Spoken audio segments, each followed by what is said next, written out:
For this episode of Scholar Talks, the guiding question is, what was Lincoln's understanding of the principles of American democracy for human liberty? Our honored guest, Alan Guelzo, is a distinguished research scholar at Princeton University and three-time winner of the prestigious Lincoln Prize. He is the author of nearly 20 books, and including his most recent book, Ancient Faith, Lincoln, Democracy, and the American Experiment.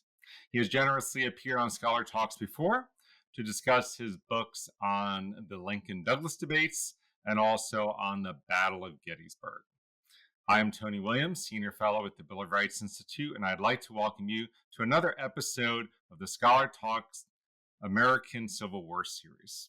Alan, I want to thank you very much for joining us. Tony, it's very fine to be with you again. Thank you very much for appearing. I think we were talking a little bit before, and I really love your book. It's a really readable reflection, I think, on American democracy through the eyes of Lincoln. I was expecting it to sort of be a book on Lincoln and with some thoughts about his thoughts about American democracy, but it's really a profound and I think much needed reflection on democratic ideals today and what they might mean for us and maybe our increasingly fractured culture. So why don't we go ahead and jump in and get started? So Alan, my first question is, what was Lincoln's understanding of the principles of democracy and of the human experiment for human liberty? Well, Tony, I wish I could take you to one speech or one thing or one lecture or one letter Lincoln wrote in which he lays all of that out easily. He doesn't. He is able to take the idea of democracy somewhat for granted. He understands that the people he is speaking to in the 19th century also understand what is meant by democracy and are in favor of it. So he doesn't actually feel like he has to start out with a dictionary definition of democracy. So he's not giving what we call a classroom instruction in how to recognize democracy. But that much said, I think there are several things which do stand out in Lincoln's discussion of democracy, which give us a pretty clear idea of what he believed the basic principles of democracy were. The first of these, pretty plainly, is that political authority, rests in the people, generally. This is different from a monarchy, where sovereignty is with the king and flows downwards. In a democracy, sovereignty is with the people, and it moves upwards if it moves at all. Lincoln himself said that the country belongs to the people who inhabit it. They are the rightful owners of this American Republic. And they are the ones who have the power. They can delegate it, but they can also take it back. So let's understand from the very beginning, Lincoln says, sovereignty resides in the people themselves. Anything that departs from that, anything that departs from their consent, stops being a democracy. And about the closest he ever comes to a definition of democracy captures that, because he writes as a note to himself at the beginning of the great debate campaign with Stephen A. Douglas in 1858. He says, "My idea of democracy is very simple, it's very straightforward. As I would not be a slave, so I would not be a master. This expresses my idea of democracy. Whatever differs from this, to the extent of the difference, is no democracy." So for him, what that expresses is the notion of consent. The thing which sets slavery apart from democracy is that slavery means that the slave cannot give consent. The slave belongs to the owner, has to do what the master says. In a democracy, it's different. In a democracy, anyone who has the responsibility for ruling can only do it with the consent of those who are ruled. That's what we mean when we talk about sovereignty being in the people. All right, that's principle number one. Principle number two are elections. Because how do the people express and exercise that sovereignty? They do it through electing those who are going to have the responsibility to give oversight for public affairs. For Lincoln, elections have to be free. There can't be any element of compulsion that enters in, or else it's really not an election. They have to be fair. One has to agree to abide by the results of elections, and they have to be frequent, above all, frequent. Because, as far as he is concerned, what elections are really ultimately about is accountability. Elections are the moment when people who have been given responsibility for leadership, for execution of policy, that's the moment when they have to go back to the voters and say, here's how we did. Did we do it right? Did we do it wrong? And the people make a judgment at an election. That's called accountability. Apart from elections, Lincoln said, you can't have free government. You can't have a democracy without elections. A third thing for Lincoln that gives us what a democracy really is at heart concerns majorities. Because you're never going to get at any election, ever, any place, any time, you're never going to get unanimity, especially in a democracy of the scale that the United States had achieved by the time he became president in 1861.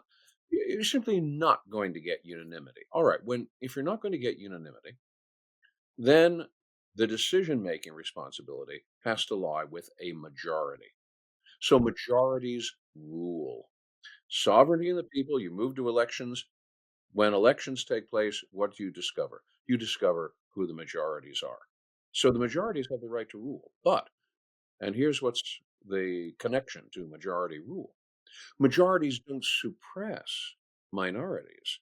Majorities don't take the minority, the losers in the election, put them up against a barn wall and shoot them. That's not that's not a democracy as far as Lincoln is concerned. Lincoln's definition, Lincoln's idea of a democracy is what we would call a liberal democracy. It respects individuals, the free individual, the liber, to use the Latin term, the free individual. That's different from some other ways that people have defined democracy in the past. Rousseau, for instance, defined democracy as something which expresses a general will. In Rousseau's definition of democracy, you discover who a majority is, and after that, the minority agrees to go away. The minority agrees to submit to the general will and be absorbed into it. That's not Lincoln's notion of a majority or majority rule. Lincoln believed in a liberal democracy where majorities don't suppress the minorities. Now, by the same token, minorities are allowed to dissent. And that's healthy for a democracy because look, sometimes majorities make mistakes. Sometimes they go in the wrong direction. Sometimes the minorities had the right idea after all. And at that point, you're glad that the minorities had the right to dissent because then they can give some measure of correction. But while they're allowed to dissent, they're not allowed to subvert the rule of the majority. They have to wait for the next election. And Lincoln says very candidly, if a mistake is made, if a particular majority goes down the wrong road, the solution to that is the next election. And if the minorities have been correct and if they've been persuasive, then at that point, then they can become the majority, but they don't subvert the process. And then the fourth thing that goes into the making of a democracy is law. And law is important in a democracy because democracies are about reason. Democracies are about people coming together, discussing issues, coming to conclusions, being convinced, being logical. Well, what else is law except an instrument of logic? So in a democracy, law is what keeps reason central. If law does not serve that purpose, then a democracy, and this was the great fear that many of the founding fathers of the American Republic had, democracy that does not abide by law can easily descend into a mob, and a mob leads to anarchy. And where there's anarchy, people look for a solution, usually in the form of despotism. And this is what Lincoln talks about in his first great public speech in 1838. If, in fact, people set aside law, if they break law, if they yield to impulse, if they yield to passion, and for him, passion was a bad word. If they yield to passion and impulse, then what we call the Democratic majority really begins to behave like a mob, It resorts to lynching, it resorts to violence, it resorts to oppression. After a while, people by and large get sick of that, and they turn to an Alexander, or they turn to a Caesar, they turn to a Napoleon Bonaparte to sort things out for them. So Lincoln's thinking about democracy is, if you allow these basic operating rules to prevail, then you will see democracy flourish. And when it does, democracy can become really the most natural, the most the most direct means of allowing people their natural rights and the full expression of those natural rights. That's where you really get human flourishing. So for him, that's the description of the basic operating system of a democracy. Right. Wonderful. Very important. And building upon that last idea, last principle, maybe a little bit more on why were reason and prudence, moderation, reverence for the rule of law, why were they so important to the democracy in Lincoln's view? Well, for Lincoln, and understand that Lincoln, even though he's a man of the 19th century, he's still very much a man of the 18th century Enlightenment in terms of how he thinks. All the great writers that he subscribed to were people who partook of the Enlightenment's respect for reason and for law. And he himself is a great devotee of that great document, politically speaking, of the Enlightenment, which is the Declaration of Independence. So he understood that if law is necessary to a democracy, then reason is necessary to law. And why? Because law is an exercise of reason. Law is the equitable, the balanced, the thought through, the thoughtful application of the means for human flourishing. Law can't be impulsive. It can't be one thing one moment, another thing another moment. It can't be partisan. It can't just favor one group of people over another group within that democracy. It can't be unwise. It can't do foolish things, because if it's any of those things, then it'll be overcome by disaster. A democracy which is impulsive is a democracy which is constantly yielding to the pressure of the moment. A democracy which is partisan is relentless and resorts to violence. A democracy which is unwise is a democracy which isn't going to last very long. How do you prevent those kinds of disasters from overcoming a democracy? You do it by law and submission to law. In that respect, as soon as you put law that far forward, then you can see how the qualities you were talking about, prudence, moderation, reverence for the rule of law, you see how they follow naturally, because something like prudence is intrinsic to the operation of law. Why? Because prudence is the moment when you think through the consequences of adopting a certain policy or a certain law. You're thinking several jumps ahead. You're thinking, if we decide to sanction this, or if we decide to forbid that, what's going to be the result? What's going to happen a few weeks, a few months, a few years afterwards? When you think in terms of law, that calls forth the operation of prudence. And the same thing is true in talking about partisanship or impulsiveness. Law protects you from those things. And in that respect, this is why law is so central an affair for Lincoln in a democracy. Right. And thinking, Lincoln had a lot to say about economics and Oh, democratic yes. government. And so why were free labor, free enterprise, national economic development, self improvement, even central to Lincoln's thinking about a healthy democracy? Well, for one thing, that was the story of Lincoln's life. He was not a person who liked to do a lot of, shall we say, autobiography. He was very hesitant to open up a discussion of his past. In 1858, when he is part of that great debate series with Stephen A. Douglas, an editor of the Chicago Tribune, Charles Ray, writes to Lincoln and says, asking a question theoretically, he says, I have the suspicion that Abraham Lincoln was not born with a silver spoon in his mouth. Is that right? Now, that tells you two things. It tells you, first of all, that people could make guesses about Lincoln. But the other thing it tells you is very often it was not more than guesses. That Lincoln did not like to talk about his past. He didn't like to glorify his origins. So he's very reluctant, generally speaking, that way, to talk about himself. And you can easily see why. When he looks to his own past, what he sees is someone who is born to a father that he doesn't get along with.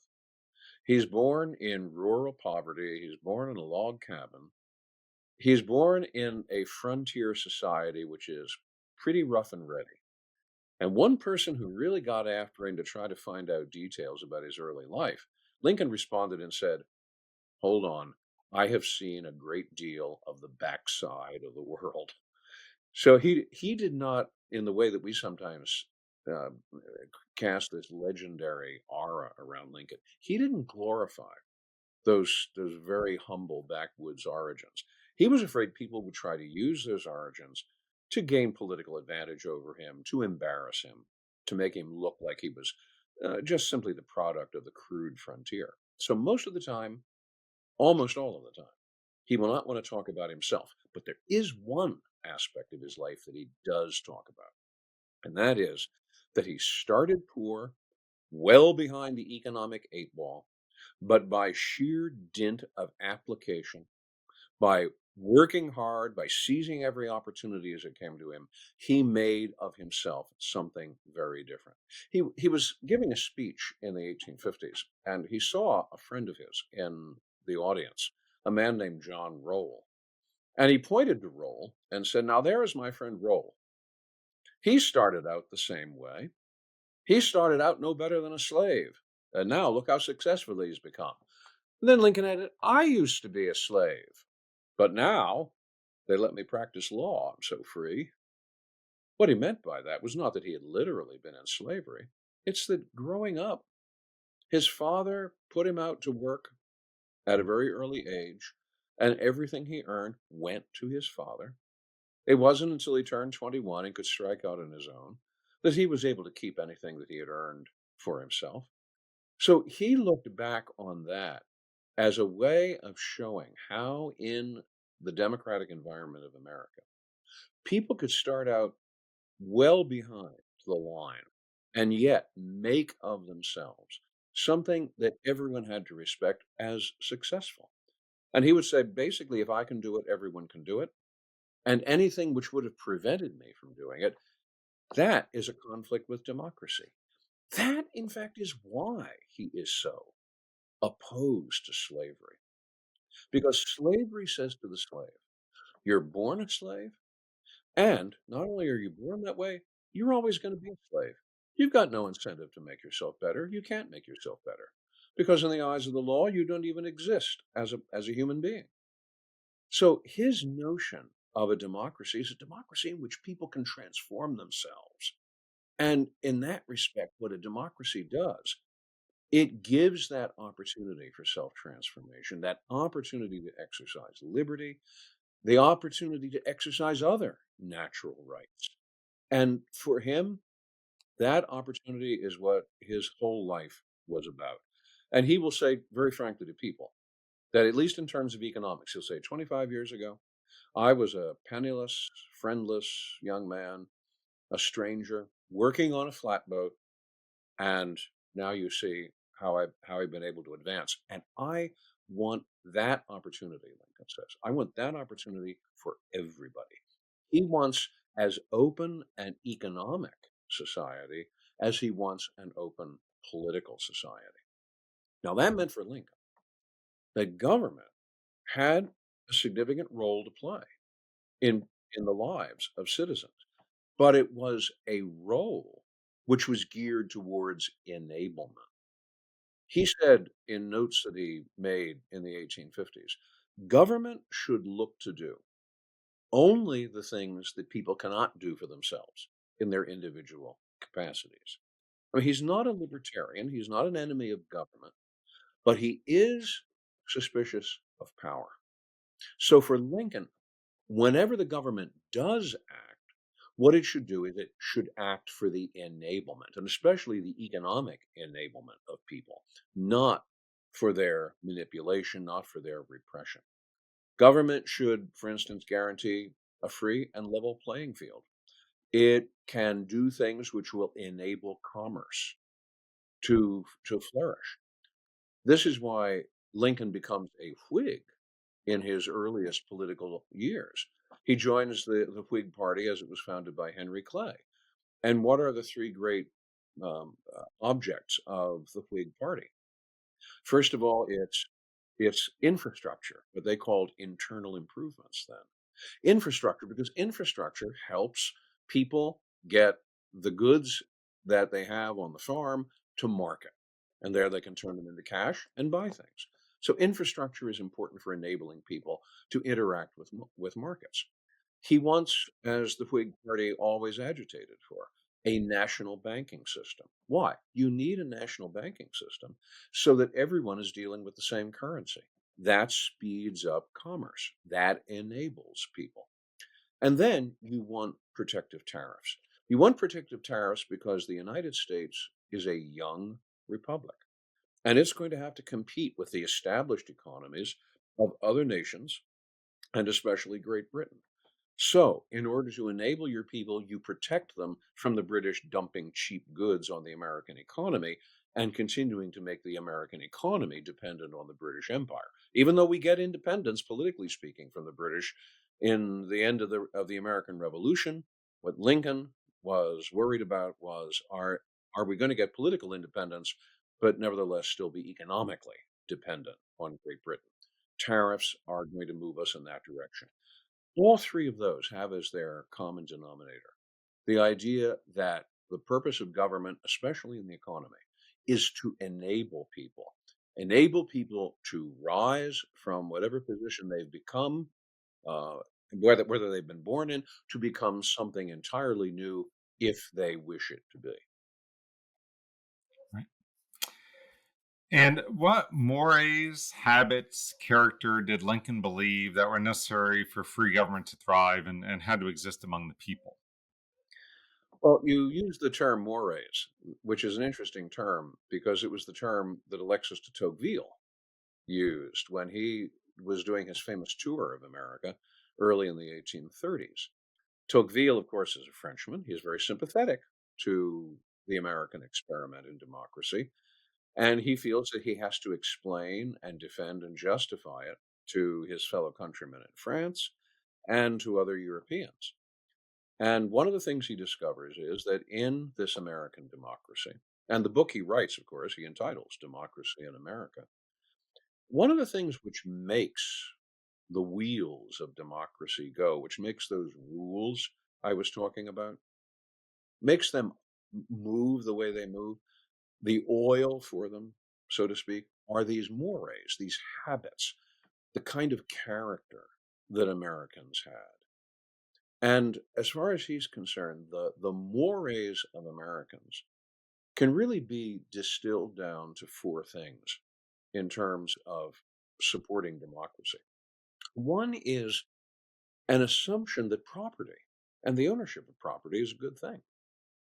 He believed, and this is one of the foundation elements of his objection to slavery, he believed that the person who works by the sweat of their brow to produce the bread that that work is going to lead to has also the right to eat that bread.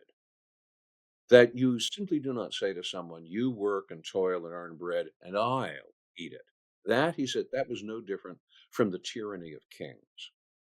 You can do in a free society whatever you can make of yourself by your own work. And what you do in that society is you acquire property. And for him, that's part of the overall development of a free society. I mean, he says that a young penniless beginner starts out working for somebody else. All right, the very first thing is they do earn some property, they earn some wages, and they use the wages to feed themselves. But if they're really diligent about what they're doing, they'll also find a way to save some of those wages. They'll save them up. That becomes another kind of property. And then, over a period of time, having saved enough, they will go out and buy the means to produce things themselves and work independently on their own. And they'll do that on the basis of the property they own. And if they become successful on that, then they'll turn around and hire and employ other workers to earn wages. And in that respect, Lincoln said, then that whole process just keeps on going and replicating itself. But the assumption is property and the ownership of property is a good thing.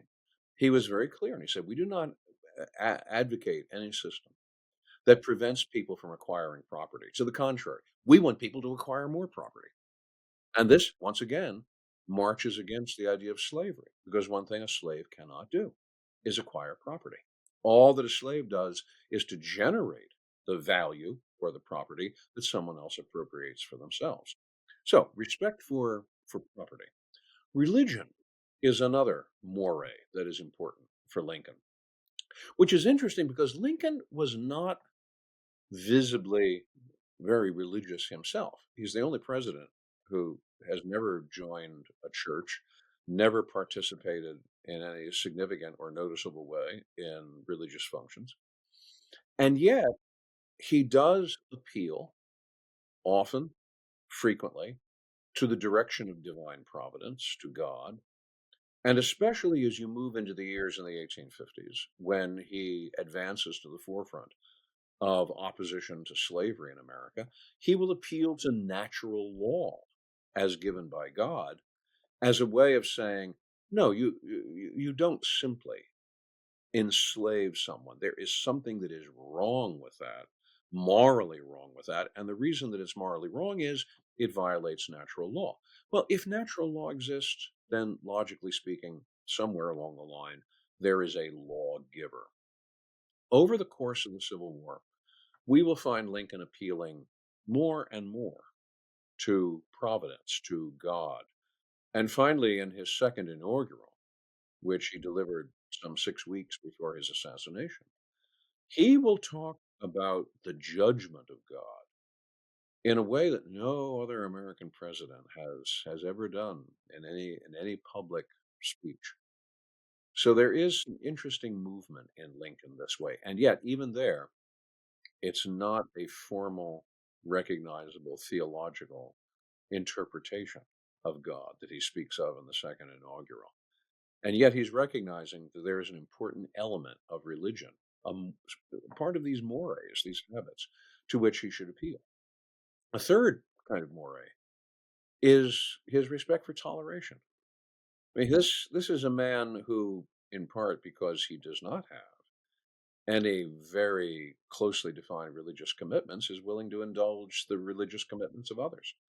In 1844, he defends immigrants from Catholic countries who are coming to America. He's not a Catholic himself, but he defends their right not to be lynched and mobbed as they were in 1844.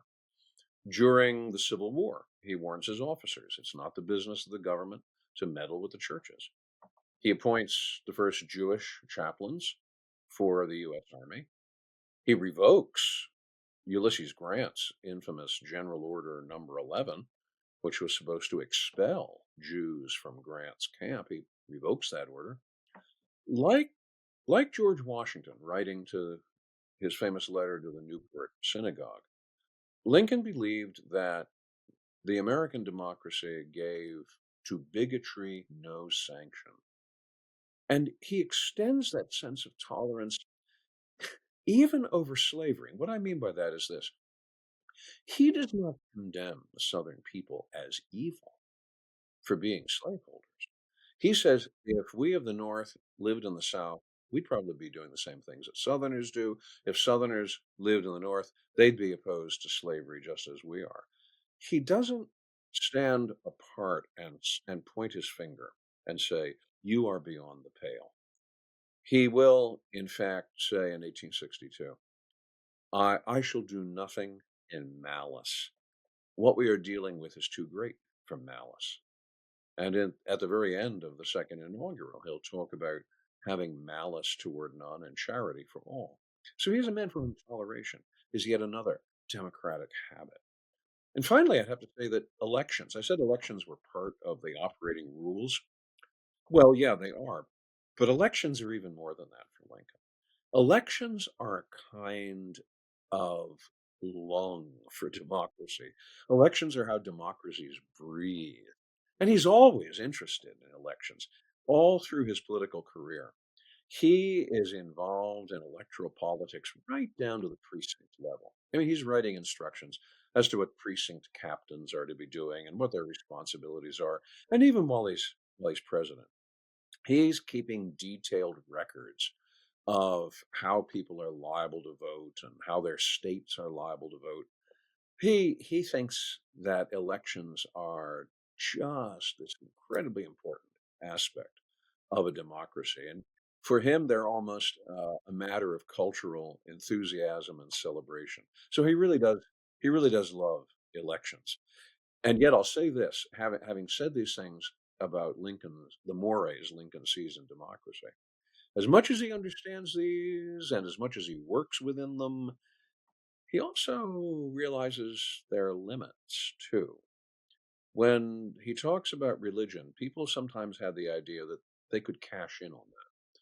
One organization went to Lincoln asking him to endorse an amendment to the Constitution that would explicitly recognize the authority of Christianity. And Lincoln reads this, he's nodding sympathetically, but he declines to do anything about it. He, as much as he respects religion, he is not going to enshrine it legally in the American Constitution. So he understands these mores. At the same time, he is also not dictated to by them. He manages them, he lives within them, he inhabits them, he works with them. Right, excellent. And you mentioned slavery, and we'd be remiss not to talk about that because how did Lincoln's views and actions regarding American democracy and race actually support human equality? Well, pinning Lincoln down on race is not an easy thing to do. Right, or slavery in general. Oh, yeah. I mean, Lincoln has and has for a very long time had this great reputation as the great emancipator. And I'm not going to be the one to question that. He is the great emancipator, but he's also some other things as well. And it has become, I'm afraid, too easy to cherry pick quotations throughout his life that can make him sound pretty bad on the subject of race. I mean, remember, this is a 19th century person. And at their very worst, those cherry picked quotations can make him sound just like another garden variety white supremacist. At the very beginning of the fourth of the Lincoln Douglas debates in Charleston, Illinois, he says very candidly, I am not in favor of the social or political equality of the black and the white races. And there are many people who have latched onto that statement to say, see, he really doesn't believe in any kind of human equality. And he's not committed to that. So we shouldn't be lauding him as a great emancipator. And that's at the worst. At the best, the cherry picking will get you things like citations of the so-called Greeley letter from August of 1862, in which Lincoln responds to criticism from New York Tribune editor Horace Greeley that he's not moving fast enough toward emancipation. And Lincoln writes back to Greeley in August of 1862, and he says, well, what I am doing as President of the United States during this Civil War is I am trying to restore the Union. Whatever I do about slavery is always a means to the end of restoring the Union. And if that means I emancipate all the slaves, I'll do that. And if it means I emancipate some and leave some in slavery, I'll do that. If it means that I emancipate no one, anything which will help me reunite the country, that is what I am going to do. And people look at the Greeley letter and they say, well, he wasn't really all that enthusiastic about emancipation, was he? He's just simply using emancipation as a lever for reunifying the country. And the result is that Lincoln can emerge from this cherry picking looking like an emancipator. I mean, one you can't deny is, all right, he is an emancipator. It's his signature at the bottom of the Emancipation Proclamation of January 1st, 1863. But people will look at him and say, yeah, he's an emancipator, all right. Is he a great emancipator? Or is he an emancipator who really is handicapped by his own regressive thinking on race? Well, I think that is a question that many people ask today. And I don't think that's a question that should be dodged either. I think that's a legitimate question. The way I would respond to it would be to say that that's not the way his contemporaries saw him. When Lincoln, at that debate in Charleston, Illinois, says, well, I don't believe in the social and political equality of the races, he goes on from there to say, however, and always be careful when Lincoln turns on that word, however, or the word but, because something's coming. However, he says, in the right of the black man to eat the bread which he has earned by the sweat of his brow, he is my equal, Judge Douglas's equal, and the equal of every living man. So Lincoln is saying, even if I'm not talking about social and political rights or social and political equality, I am talking about natural rights and natural equality. Stephen Douglas, Lincoln's opponent, latches onto that right away. He says, you think that Lincoln is making some important distinction here? No, no, no, no, no. If you vote for Lincoln, given what Lincoln has just said about natural rights, it won't take very long at all before we're talking social and political equality. And you people in Illinois don't want that, do you? Douglas saw right away that Lincoln's logic, starting from natural equality, was sooner or later going to wind up with social and political equality, and he calls Lincoln out on it. And I have to say, for once in his life, Stephen Douglas was right. He saw exactly what was going on. And not only Stephen Douglas, there was another Douglas, and that is the black abolitionist, Frederick Douglass.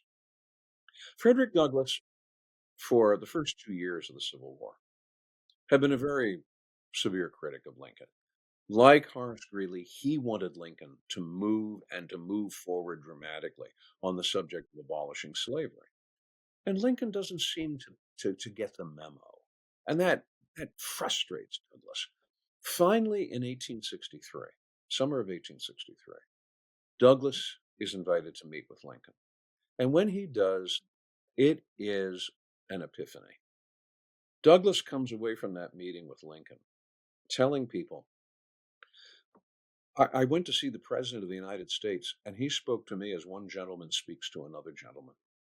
He didn't make any allusion to race or color. He treated me just as though he would treat, just the same way that he would treat anyone else coming into his office for a discussion of political matters.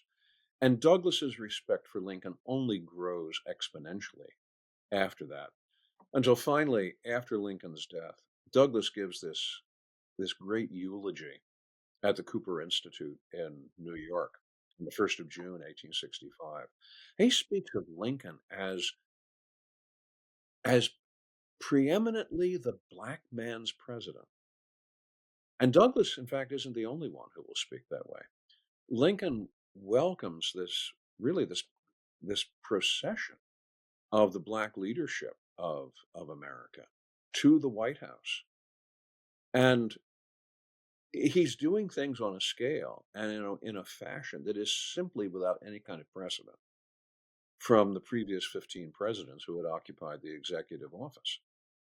So I think rather than Lincoln being an emancipator who's handicapped by the way he thinks about race, what I think is that Lincoln is a limited thinker on race, but he's a limited thinker whose limitations are overthrown, are cast down by his passion for emancipation.